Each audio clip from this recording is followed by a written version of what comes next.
بسم الله الرحمن الرحيم الحمد لله رب العالمين والصلاة والسلام على نبينا محمد وعلى آله وصحبه أجمعين.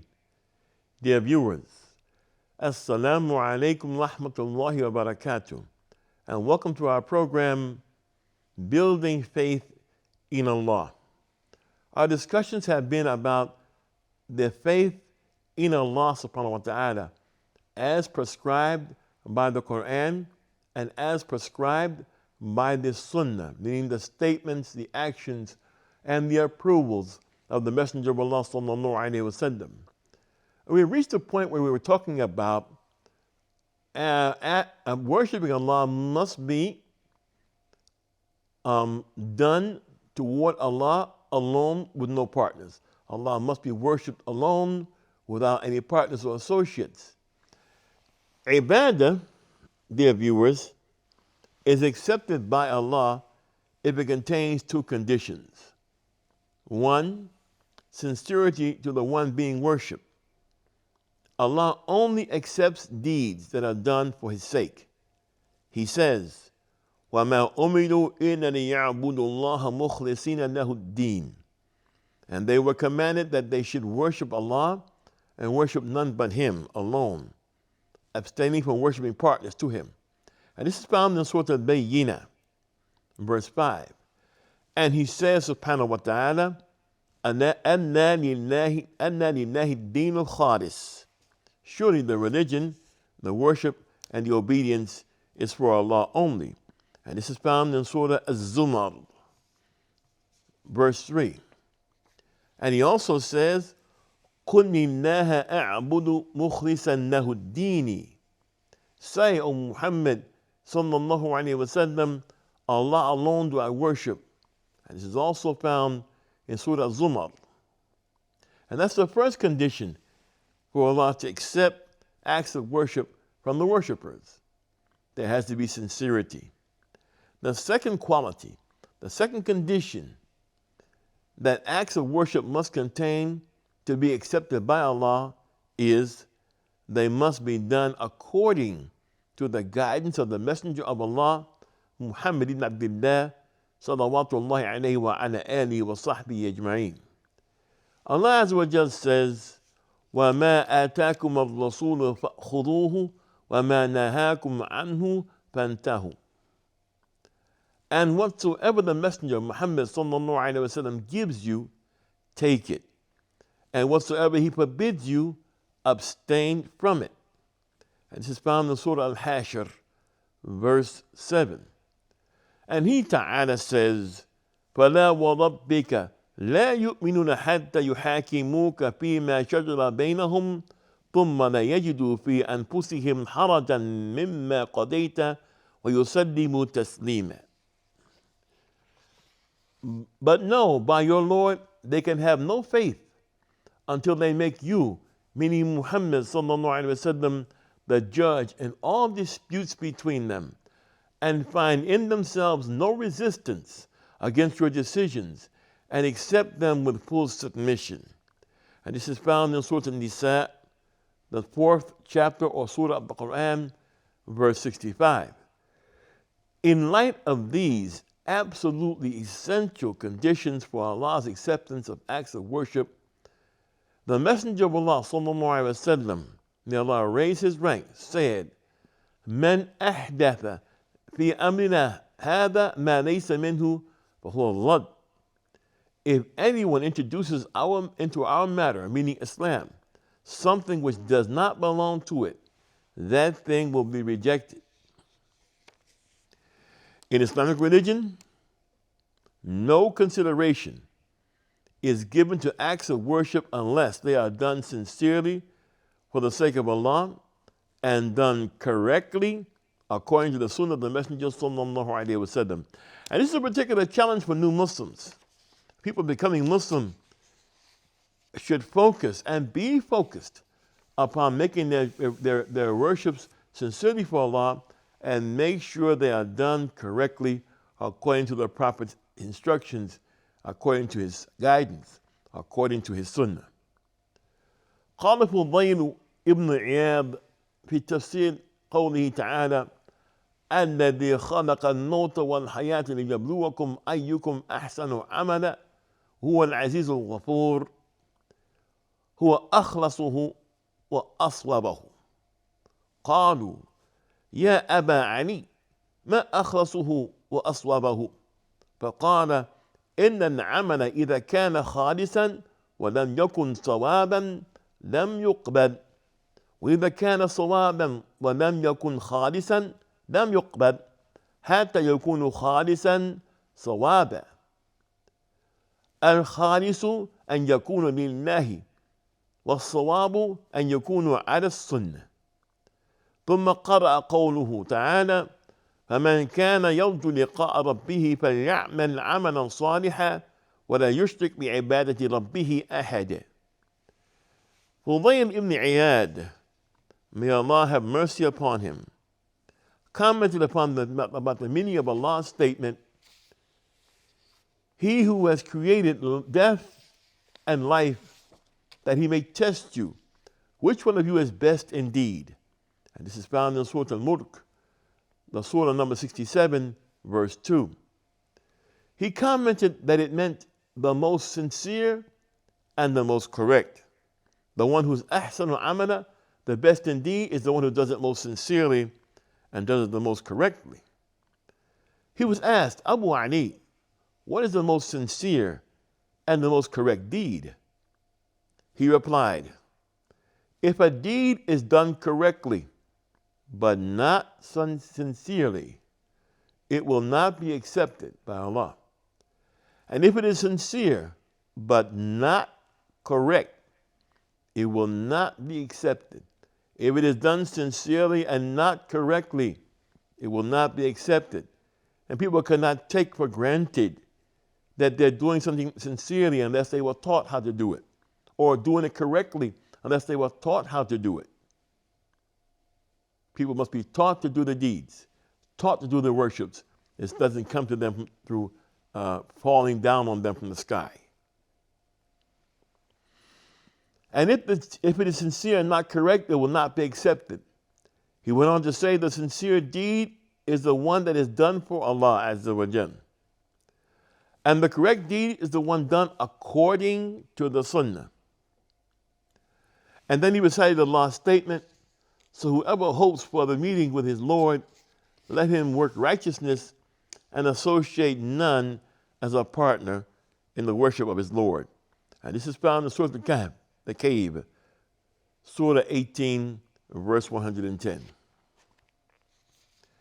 There are many categories of worship.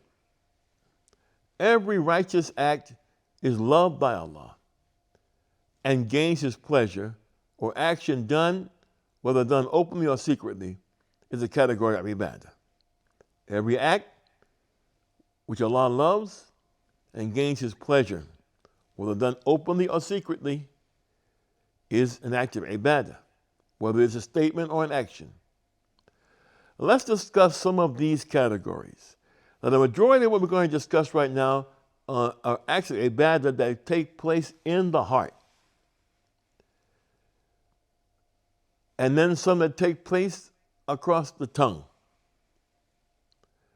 The first one is supplication, better known to Muslims as dua. There are two types of dua, or supplications. Dua, which is purely done as an act of worship. This is known as dua and ibadah. For instance, a part of the Surah Al-Fatiha says, اهدنا الصراط المستقيم صراط الذين أنعمت عليهم غير المغضوب عليهم ولا الضالين. This is a dua. It's a dua of ibadah.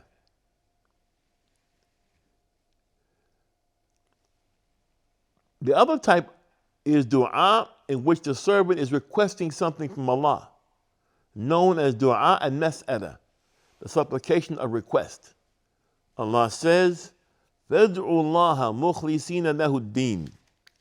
So call you, Muhammad sallallahu alaihi wasallam, and the believers upon Allah, making your worship pure for Him alone. This is found in Surah Al-Ghafir, Surah number 40, verse 14. And Allah says, وَأَنَّ الْمَسَاجِدَ لِلَّهِ وَلَا تَدْعُوا مَعَ اللَّهِ أَحَدًا. And the masajid, the masjids, are for Allah alone. So do not invoke, pray to anyone along with Allah. This is found in Surah Al-Jinn, Surah number 72, verse 18. And He, the Most High, says, وَمَنْ أَضَلُّ مِمَّنْ يَدْعُو مِنْ دُونِ اللَّهِ مَنْ لَا يَسْتَجِيبُ لَهُ إِلَى يَوْمِ الْقِيَامَةِ وَهُمْ عَنْ دُعَائِهِمْ غَافِلُونَ. وَإِذَا حُشِرَ النَّاسُ كَانُوا لَهُمْ أَعْدَاءً وَكَانُوا بِعِبَادَتِهِمْ كَافِرِينَ. And who is more astray than the one who calls, meaning invokes besides Allah, such that will not answer Him till the day of resurrection, and who are even unaware of their calls, their supplications to them. And when mankind are gathered on the day of resurrection, they, meaning the false deities they used to pray to, will become enemies for them and will deny their worshiping them.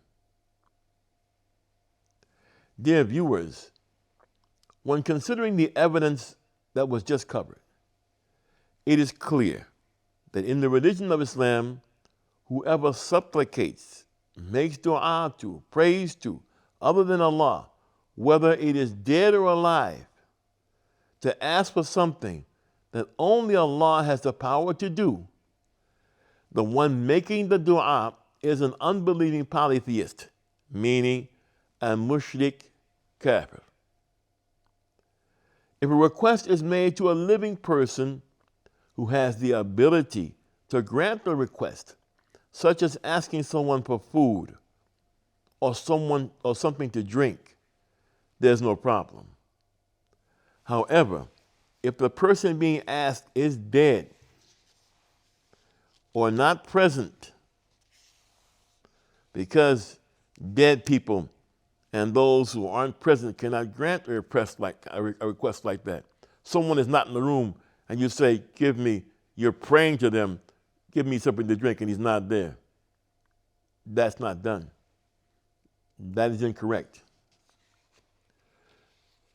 As previously stated, dua are two categories: dua of request and dua of worship.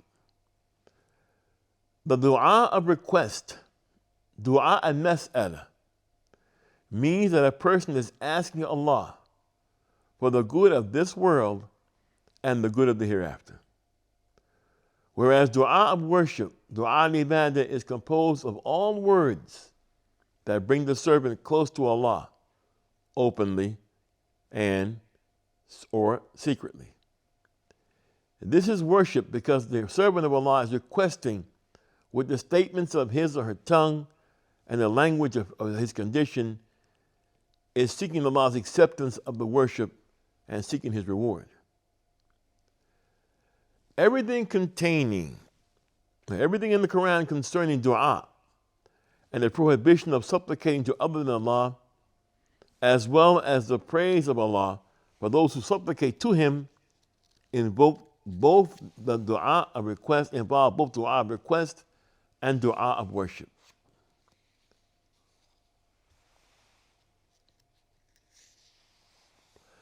As previously mentioned, love for Allah, hope in Allah, and fear of Allah are all forms of worship known as the pillars of ibadah. Another essential form of worship is at-tawakkul, reliance upon Allah, which means having dependence upon something. So linguistically, at-tawakkul means you depend upon something. At-tawakkul ala Allah, in dependence upon Allah, means that a servant truthfully and sincerely entrusts his affairs to Allah by depending upon Him and trusting Him while acting upon the things that Allah has legislated, the Sharia, and the things Allah has permitted, made mubah, al-ibaha, as a means to achieve benefit and protect himself from harm. So true tawakkul is tawakkul wa fa'al al-asbab.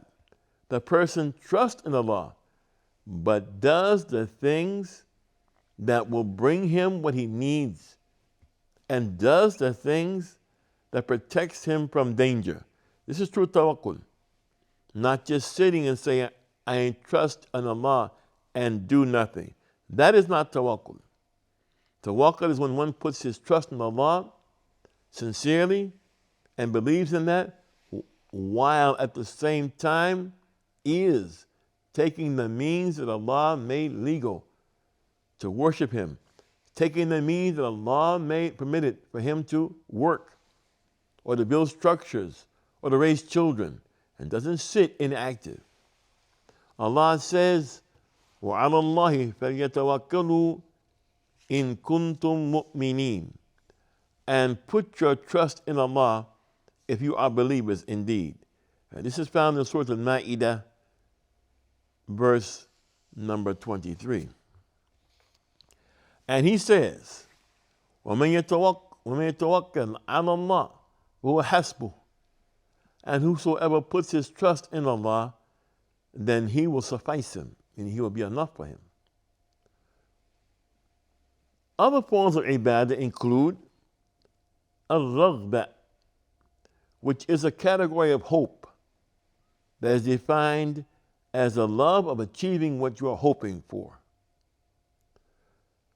Another type is al-rahbah, a type of fear which results in escaping from the thing which is feared.